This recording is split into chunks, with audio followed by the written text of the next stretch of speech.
Have you observed that this is a praying generation? This is a generation that people pray everywhere, both in the forest, in churches.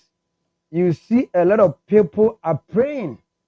Yeah, with all kinds of prayer, we are unable to overcome the power of sin.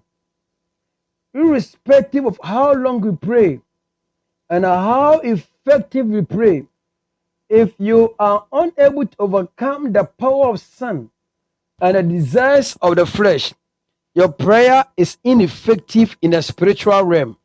Bible says that the prayer of a righteous man availeth much. But it's unfortunate that this generation men desire to pray.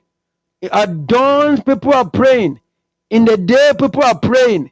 Even the time that should be used to work, people are praying.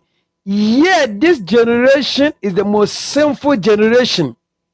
Yet this generation is a generation who is unable to overcome the desires of the flesh. We have sold ourselves to the desires of the flesh. But everywhere you see people praying, and yet their prayer cannot give them the power to overcome the desires of the flesh and the sinful lifestyle. If you are praying and yet the sin is overcoming you, then remember you are just wasting your time. If you are praying, yet you are engaged in the evils of the society, then your prayer is ineffective. Satan is never afraid of your prayer. What Satan is afraid of is a righteous man. Observe throughout the Bible the man called Job. Have you observed my servant Job? There is a righteous man, the man who feared God and eschewed evil. Have you observed Joseph, a man of integrity and a man of purity?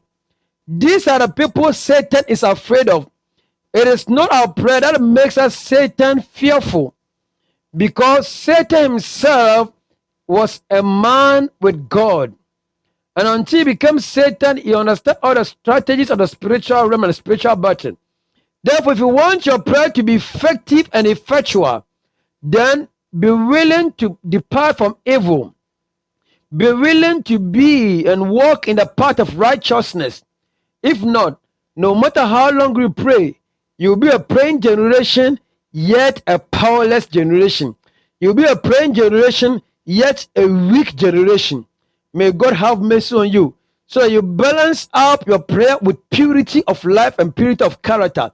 It is only then your prayer will be effective and effectual and will receive results out of our prayer.